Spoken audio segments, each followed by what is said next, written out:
The ground was not good enough. Not for the dead. Not for the people who had spent their living years reading the sky the way other cultures read scripture, watching it for weather, for migration patterns, for the specific angle of light that meant the bison were moving.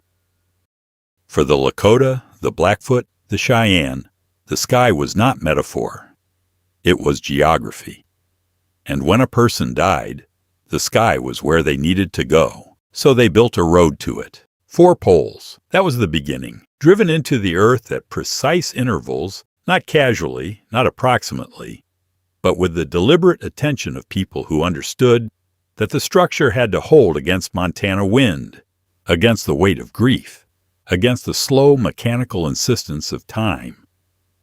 The poles were selected for straightness, for density, for the specific resistance of dry hardwood to the rocking pressure of sustained prairie gusts. Crossbars were lashed across the top with rawhide.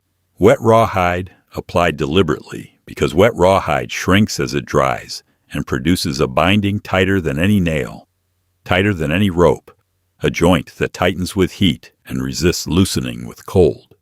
The platform sat between 8 and 12 feet above the ground, high enough that wolves could not reach it, high enough that the wind moved freely beneath it, high enough in the spiritual architecture of the plains that the distinction between earth and sky became genuinely ambiguous, which was precisely the point.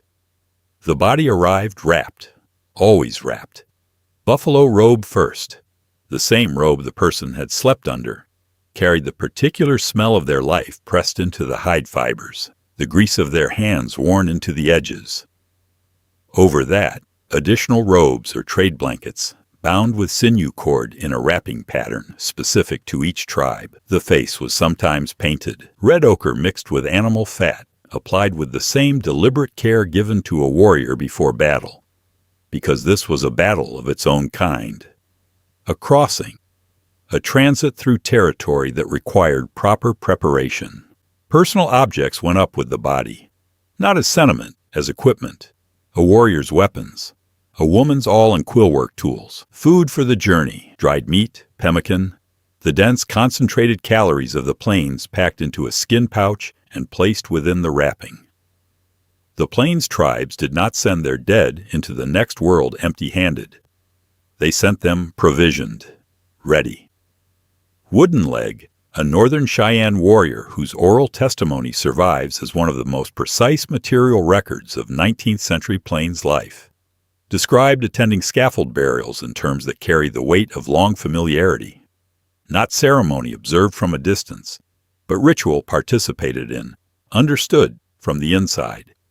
He described the silence that followed the body being lifted to the platform, not the silence of absence, the silence of attention, the living standing below, watching the dead above them against the open sky, understanding that the two states were separated now by nothing more than 8 feet of dry air and a lashing of rawhide.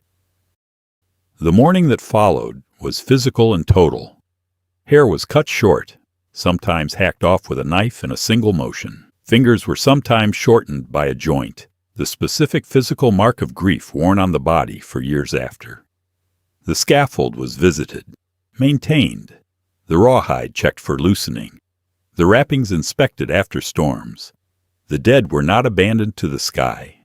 They were tended there. Over weeks and months the sky did its work. Sun, wind, rain, the specific patient chemistry of open-air exposure that the plains tribes had observed across generations and understood with the accuracy of people who had no reason to look away from it. The wrappings loosened, the platform weathered, and eventually, in a timeline that varied by season and weather but followed a consistent biological logic, what remained was bone, clean bone, dry bone. Bone that had completed the transition from person to something that belonged fully to the earth and sky both. At that point, the bones were sometimes collected and buried in the ground, completing a cycle that had moved the dead deliberately through 2 realms before committing them to a third. Other times, the scaffold was left to collapse naturally, returning the wood and the remains together to the soil in a single slow dissolution.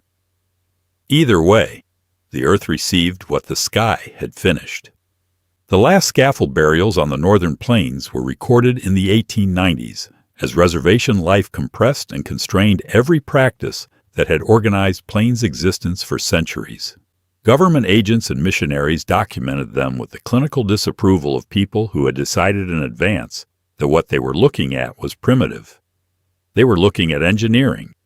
They were looking at theology.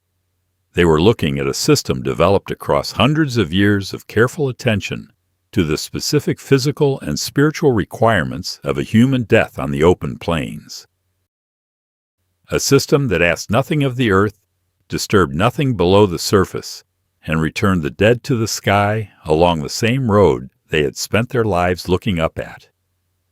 They did not bury their dead in the ground, because the ground was for the living. The sky had no such limit. It could hold everyone. It always had.